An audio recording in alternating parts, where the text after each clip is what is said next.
کشتی عمر رواں کے ناخدا یار نہیں، کشتی عمر رواں کے ناخدا یار نہیں، ہیں تو کشتی میں مگر ہاتھ میں پتوار نہیں۔ انما امرہ گر ہو جائے اس میں اعظم، انما امرہ گر ہو جائے اس میں اعظم، تو کن فیکون تو کبھی دشوار نہیں، کشتی عمر رواں کے ناخدا یار نہیں۔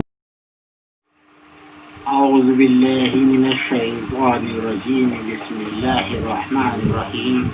اما بعد، ان اللہ و ملائکتہ یصلون علی النبی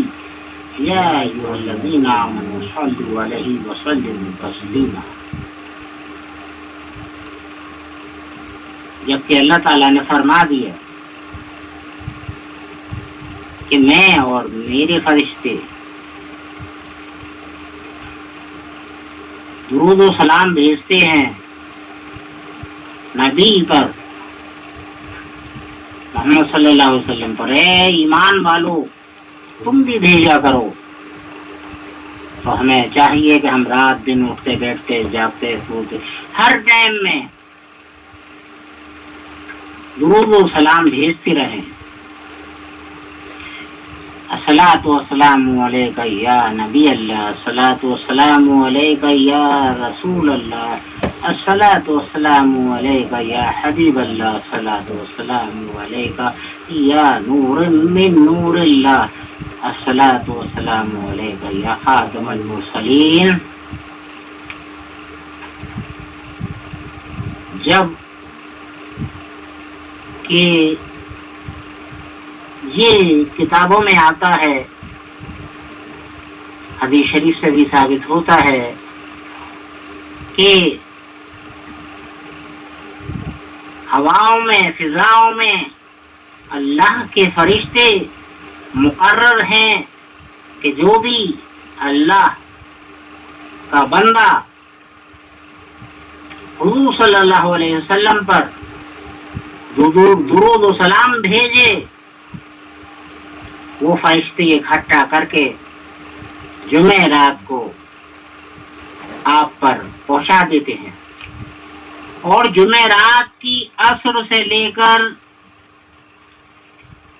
جمعہ کی عصر تک آپ پر دنیا کھول دی جاتی ہے، آپ کی قبر مبارک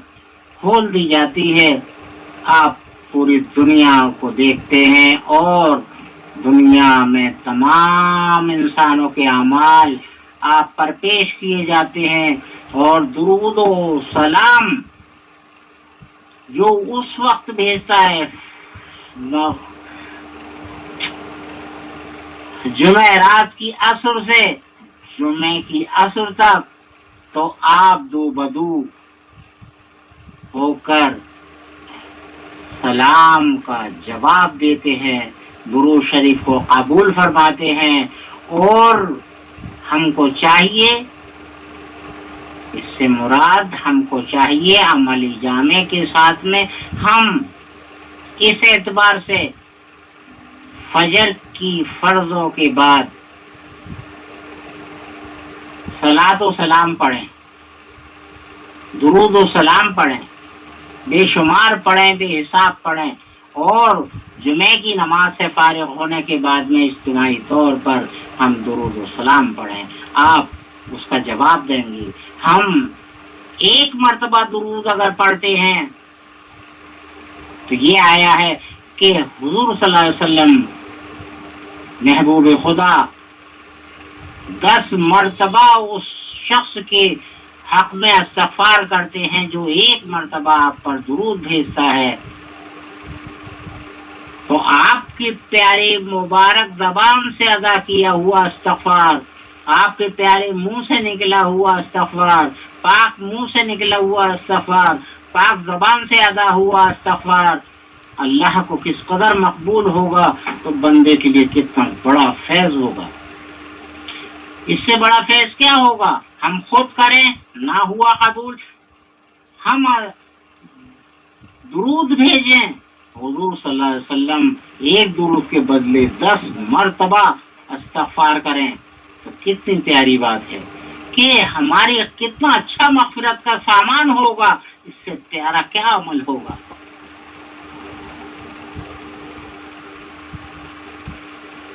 اور جو بھی ہم اعمال کرتے ہیں وہ ہفتے میں 1 مرتبہ اللہ کے محبوب پر پیش کیے جاتے ہیں وہ اعمال۔ اب جو اعمال ایسے ہم نے اچھے ارادے سے بہتر طریقے سے کیے ہیں، اللہ کے واسطے کیے ہیں، اول تو ہمارا ہر پل کھانا پینا چلنا پھرنا دیکھنا بھالنا سننا بولنا سونا پاک ہونا ناپاک ہونا ناپاک ہونا پاک ہونا وہ سبھی صرف اللہ کی رضا کے لیے ہو۔ اللہ راضی تو نبی راضی، نبی راضی آل راضی، آل راضی اولیاء راضی، اولیاء راضی ماں باپ راضی، اولیاء راضی تو ماں باپ راضی، اور ماں باپ راضی تو جنت اس کے حق میں پکی، ماں باپ راضی تو جنت اس کے حق میں پکی۔ جب جو اعمال کیا اللہ کے واسطے اور اللہ کو پسند آیا، اللہ کے محبوب کو پسند آیا، آل کو پسند آیا، اور انبیاء کو پسند آیا، اور اولیاء کو پسند آیا، اور ماں باپوں کو پسند آیا، تو ماں باپ اگر راضی تو سب کچھ راضی، اللہ کا رسول راضی، ماں باپ راضی، اللہ کا رسول راضی، تو پھر کیا رہ گیا جنت حاصل ہونے میں؟ تو غور کرنے والی بات ہے کہ ہمیں وہ اعمال کرنے چاہیے جس سے اللہ کا رسول راضی ہو، اللہ کا رسول خوش ہو۔ لہذا ہے یہ کہ ہمیں کثرت سے تو درود و سلام بھیجنا چاہیے، اور پیارے مصطفیٰ سے اور اللہ تعالیٰ سے بے پناہ محبت۔ اللہ تعالیٰ فرماتا ہے میں تمہارے ماں باپ سے 70 گنا زیادہ محبت کرتا ہوں،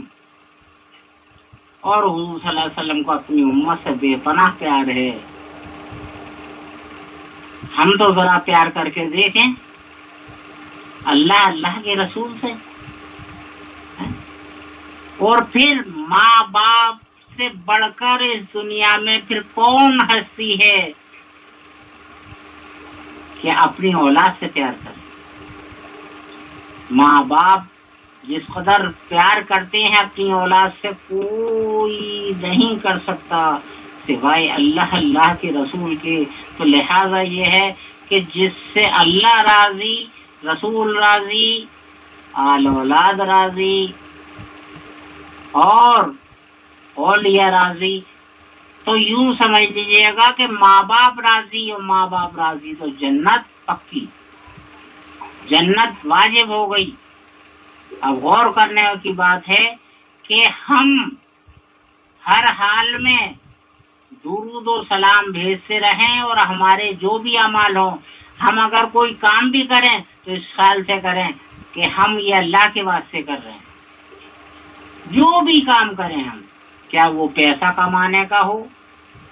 کیونکہ ہم سے جڑے ہوئے ہیں ہماری اولاد بیوی بچے، ہم سے جڑے ہوئے ہیں ہمارے بہن بھائی، اگر ماں باپ زندہ ہیں تو ہمارے ماں باپ جڑے ہوئے ہیں ہم سے، تو ہم جو بھی محنت مشقت کر رہے ہیں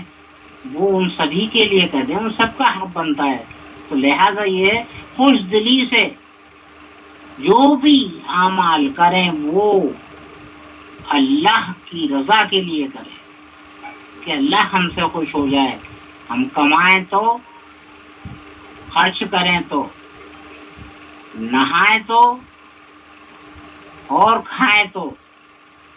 جو بھی ہمارے عمل ہو حضور صلی اللہ علیہ وسلم کے طریقے پر ہو، بس فیض ہی فیض ہے. بے پناہ محبت کے ساتھ حضور صلی اللہ علیہ وسلم کی اور اللہ تعالیٰ کی اگر ہم زندگی گزاریں گے تو دنیا بھی اچھی اور آخرت بھی اچھی. وآخر دعوانا ان الحمد للہ رب العالمین.